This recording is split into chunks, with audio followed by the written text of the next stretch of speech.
Today on Car Traction, you join us on a very, very chilly Sunday morning. But, of course, this weekend is the Combermere Cars of Caffeine for November. It's been a while since we've been to this event. Bit of a sort of breakfast, classic car meet, sports cars as well. Lots of lovely sounding cars as well, so I'm really looking forward to that. But one of the lovely cars that we'll be attending, hopefully, fingers crossed, will be our Renault 4CV. Now, a couple of weeks ago, we went to the Crew Heritage video in the 1956 Standard 8 over there, and you guys really liked to see how we actually start these. So I thought, let's do the same for this little Renault. And of course, we're not going to go around here because there is nothing in there apart from a spare tyre. With this car, we go around here, as it is rear engine. No, it is not a Beetle.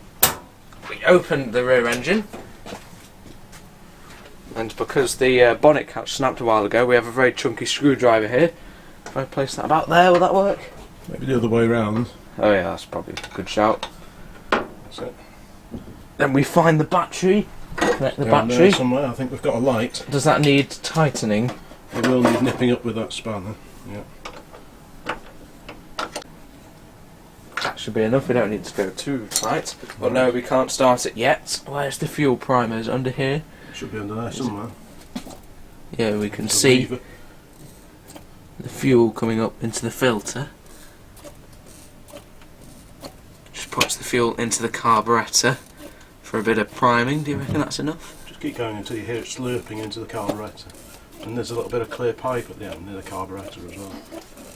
Oh yeah. It hasn't run for a while, so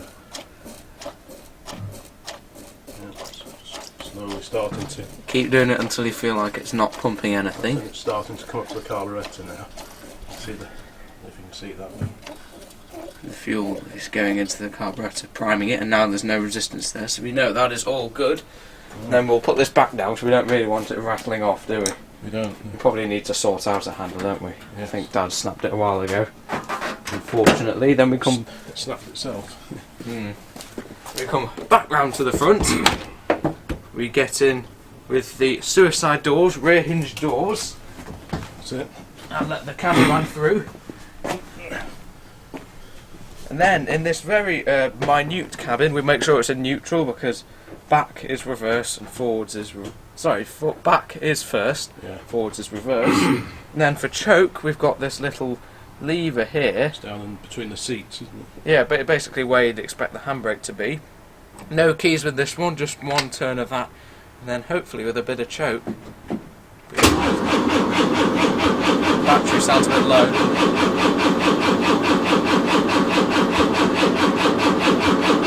You got choke on. Yeah, my ignition light's just gone off.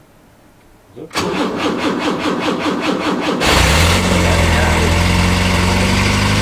Keep going. Just give it a few revs, keep it going.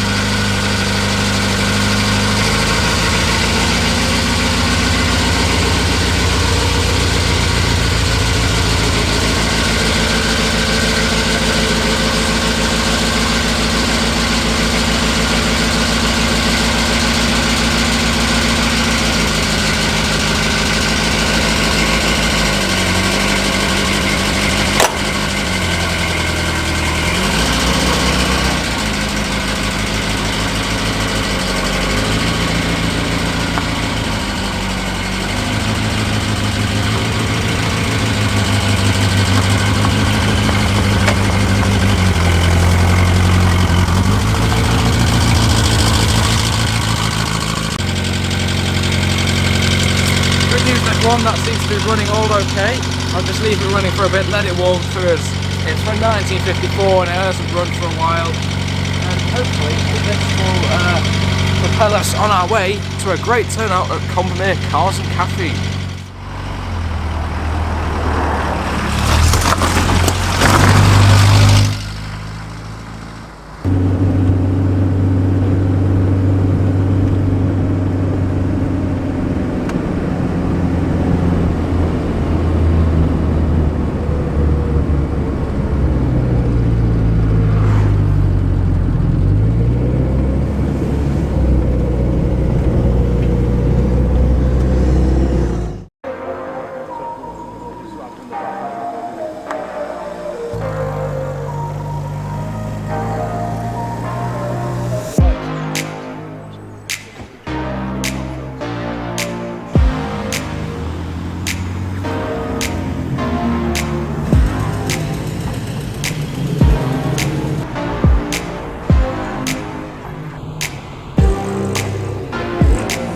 Another Porsche in the shape of a GT4 Cayman rolling in now.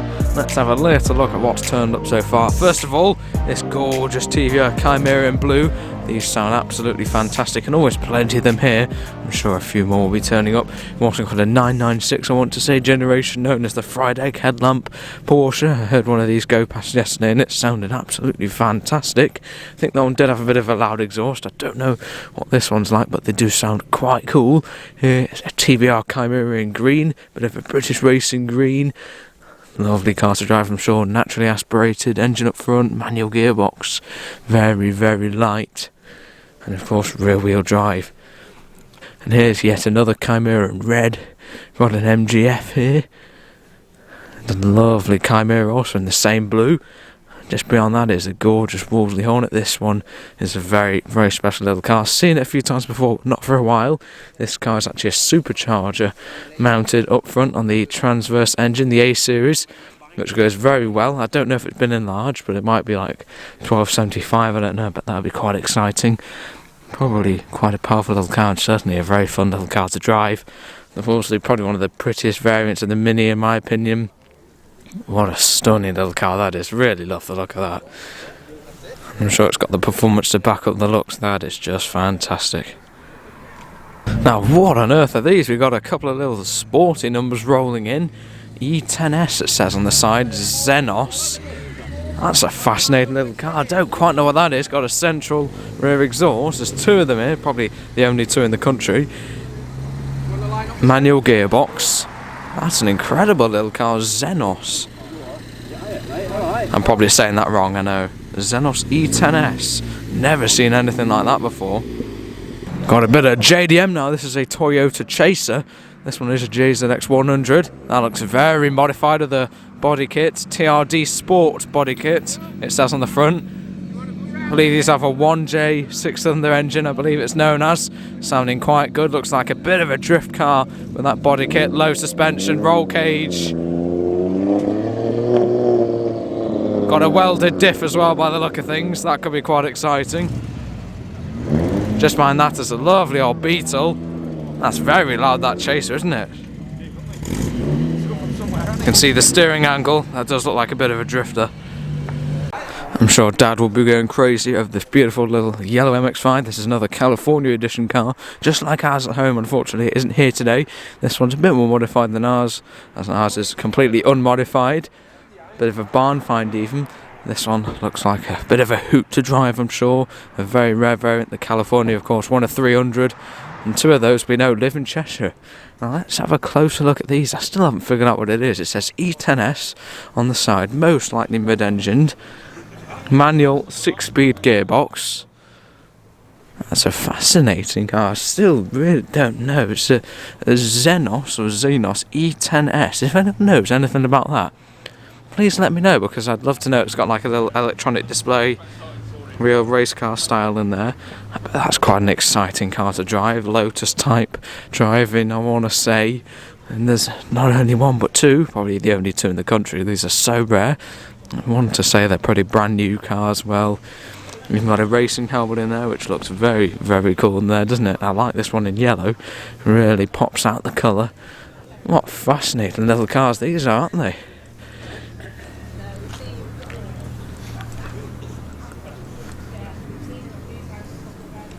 Couple more sporty cars here now. That's a Z3M BMW. That's a great looking car, isn't it? Real sporty car. That's a Ferrari 458 just over there. This is a 488 GTB. This one rolling in now. The updated Ferrari 458. That looks quite serious, doesn't it? It'd be nice to see that next to the 458 just over there. And of course, the Wagyu Minor Traveller.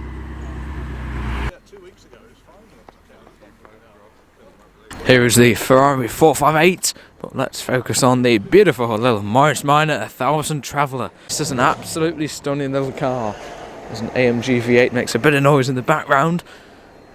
Got a little sticker on the windscreen there. This is a triplex Zebra Zone toughened windscreen. I'm sure that's fascinating for everyone watching this video. What an immaculate little car. This has got a couple of extra little dials in there as well. Perhaps a tacho in there as well. That's a gorgeous little car. Nice original style plates here. And here, well, this is just the best angle for this car to behold the gorgeous hardtop fastback. This is a Z3, but not only any Z3, a Z3M, the hardtop, beautiful GT body. Very powerful engine. I know they do have a bit of a problem with diffs and axles during spirited driving, but apart from that, an absolutely flawless car. Certainly in aesthetics and probably driving experience, probably a bit leery.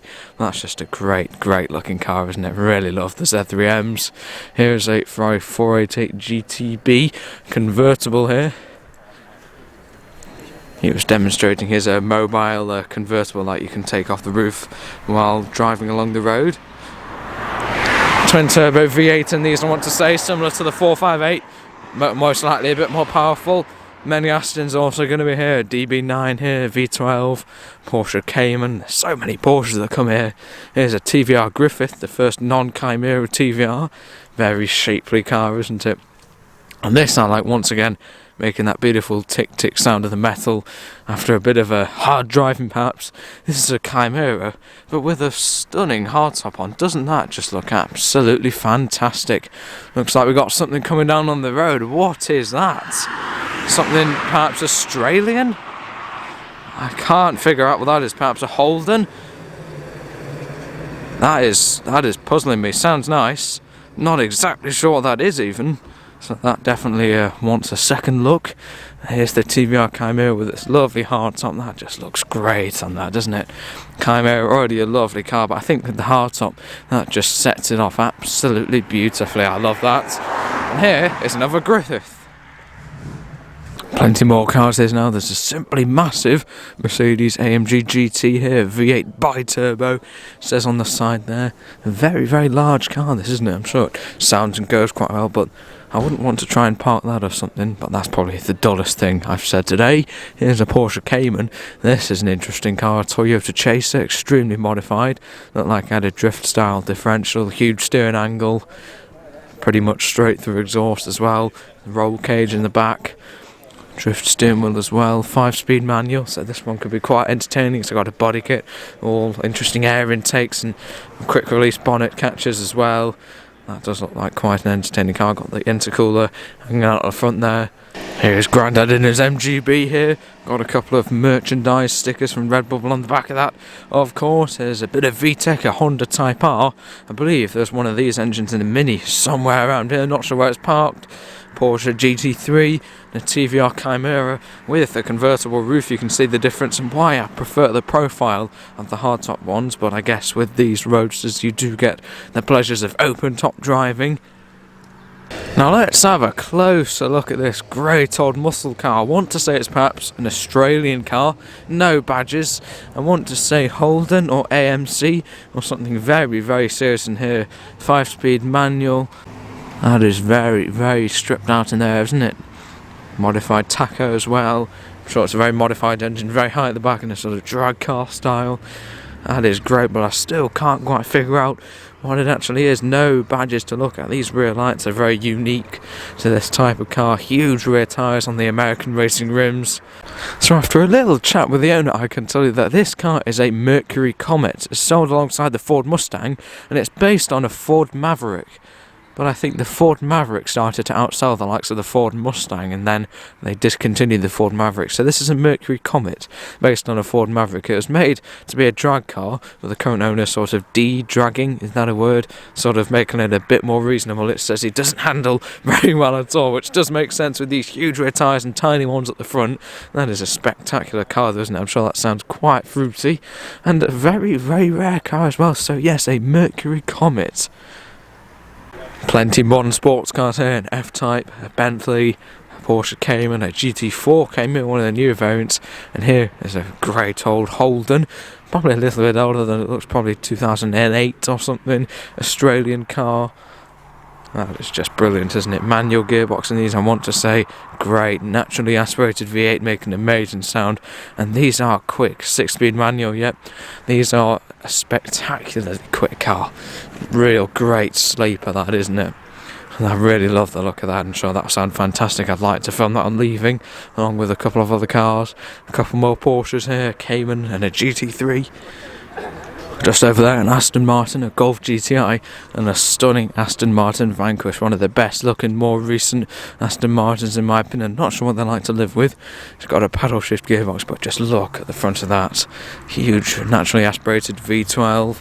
That is just absolutely gorgeous at the front of that old Aston Martin, isn't it? Probably older than it looks again, probably around 2000 I want to say. That is just stunning, isn't it? Here's an XJS Jaguar.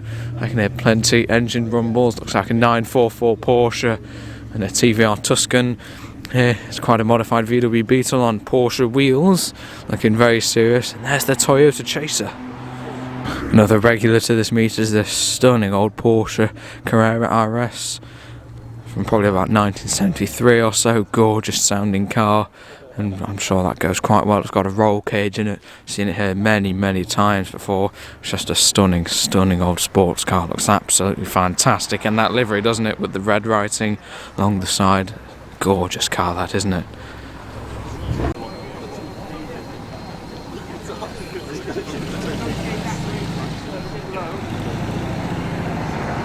Here parked up is a lovely Lotus Esprit, not only an Esprit but a turbo. The owner has had this car for 22 years. He says he gets it serviced every year, and you can tell because that is just absolutely immaculate. Look at those gorgeous rims. I can hear the burble of yet another blue, actually. TVR Chimera just passing through the front of the Chaser on that row, and the Beetle. Manual gearbox in this. Look, absolutely fantastic driving car. What incredible condition that is. I presume quite regularly used for the 22 years of ownership. That's a stunning car, isn't it? I love this Combermere meter to get the contrast. You've got the classic cars, the Wolseley Hornet, the sports cars, the supercars, even the Lotus Esprit. And then you get the funny, goofy little cars like the Renault 4CV and the classic super saloons like that gorgeous Consul Cortina over there. That gets everywhere, doesn't it? And then your millionaire cars, the Ferrari 458 over there. Fantastic turnout today. One of my favourites has to be this stunning Jaguar XK140 in green. This car has been here quite a few times. Gorgeous XK engine up front. The larger rim bars at the front being an XK140. This one has been debumpered. You can get a gorgeous angle of the roof profile. That is just stunning, isn't it? The fixed head cars just have this beautiful curve coming down the door. You can see how cold my hands are, can't you? And then bowing out like that before the 150, which kind of lost that. The 120 is probably the most pretty of the lot, but the 140, especially debumpered, looks very tasty indeed. You can see Jaguar winning Le Mans. That'll be with their C-types and D-types in 51 and 53. I believe they did win it in 55 or 56, perhaps both. It was a dominant period. You can see the gear lever there, the strange positioning. These cars have what's known as the Moss gearboxes, which make a lovely whine in first gear, but they are known for not very user friendly because the gear lever does go in some very strange positions. Sometimes you see it all the way over here or something, so not an easy car to drive, these old XKs, but a gorgeous car nonetheless. Really torquey 6-cylinder engine up front. That is just a lovely car. Nice leather straps as well. This is exactly how I'd have mine if I had one of these, which I probably won't. Nice painted wires as well. Stick on vinyl registration. That just looks fantastic. Bit of a road race car really, isn't it? That just looks absolutely stunning. And TVR Tuscan is off. That is a good looking car, isn't it? Just nip across here to have a look at this stunning Porsche 944 Turbo here. Looks a little bit modified, beautiful sort of stance, isn't it? In the black with the black wheels, nice little elements of the red brake calipers as well there. The 944 is a brilliant shape of car, isn't it? One of the rarest, slightly forgotten, I'd say, front engine Porsches that always people associate them with the rear engine flat sixes. The 944 perhaps not quite as well known for being front engine with a 4-cylinder engine. This is a 944 S2, this one here. I'm sure that's a very lovely kind of classic, bit more of a modern classic sports car to drive there. I'm sure that goes very nicely as well. Now this is a fascinating little car, a VTEC swapped Mini. I'm sure this is quite an intense driving experience, let's say, with this car. I'm sure this has been very sort of modified to accumulate that huge engine, probably about a 2-litre VTEC engine. I'm sure that goes very well on the original Mini chassis. probably quite slightly terrifying as well, I'd imagine. Very powerful engine, some of these VTEC ones, probably about 200 brake horsepower, something crazy like that. There you go, mini VTEC. I'm sure that's quite a hoot to drive. I'm not sure about driving over any long distances, but certainly for going to a cars and coffee meet like this one at the Combermere, that is the perfect sort of modified car. That is just spectacular, isn't it? What an incredible car that is. I can't imagine the amount of work. It just sounds simple, doesn't it, dropping another engine, but that will probably have a different gearbox, different suspension, all these things that have to be sort of made to fit around a non-original and aftermarket engine. It just takes loads and loads of work. Some lovely air intakes on the top of the bonnet there as well. That's such a great little car, that, isn't it? You can just see the engine sticking out there. You can see the exhaust manifolds going underneath the car under there. That is actually very, very spectacular. Here's an insanely low VW Beetle, so low that it looks like something's gone wrong with the rear suspension. How does that even drive like that? This has not just been lowered to look like that, this car drove in that condition.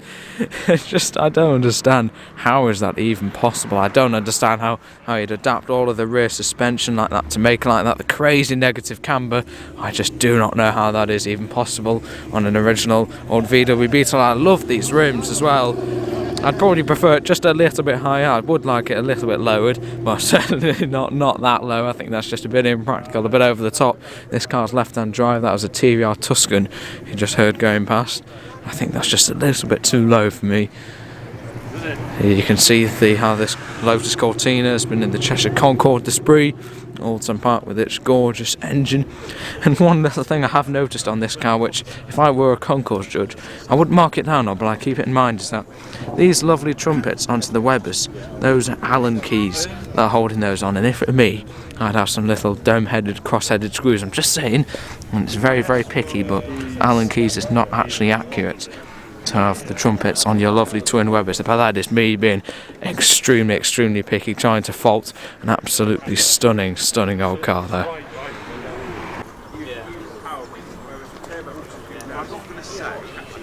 Now just look at this, a beautifully original split screen VW camper from 1960. Thankfully, in my opinion, this one is not all lowered. This one was completely unmodified.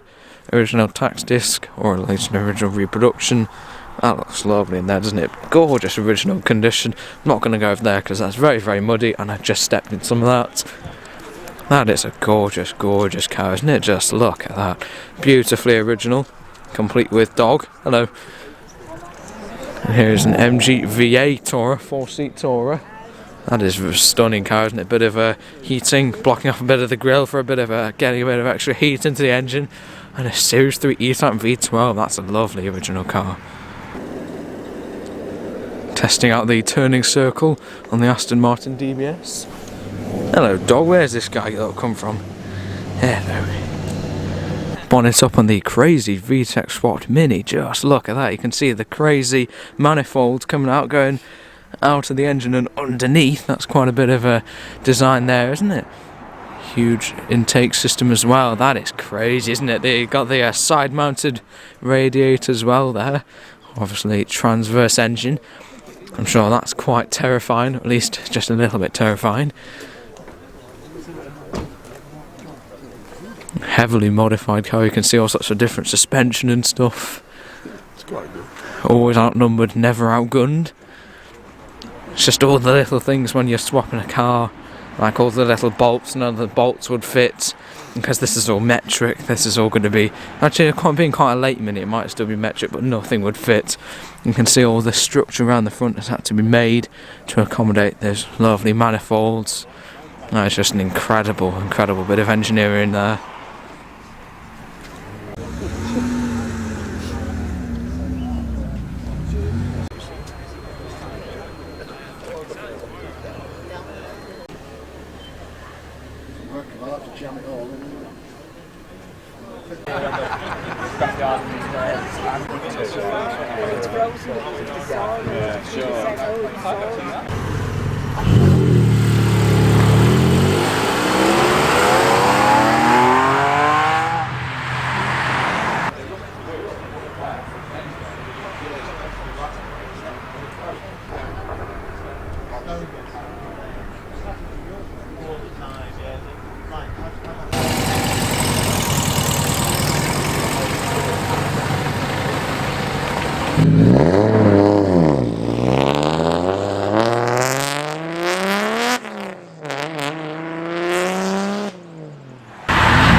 Late arrival just beyond the Lotus Esprit is this gorgeous little Austin Healey Frog Eye, quintessential classic British sports car. The only Frog Eye here, and interesting, the Grandad is the only MGB, which is very rare. There's usually plenty of MGBs and similar classic sports cars. No Triumph TRs, funnily enough, no TR6s here, no Stags, which is quite a strange idea. I like the nice old radio in this Frog Eye, that suits it quite nicely, doesn't it? What a gorgeous little car that is.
Well everyone, we've got a late two-wheeled arrival.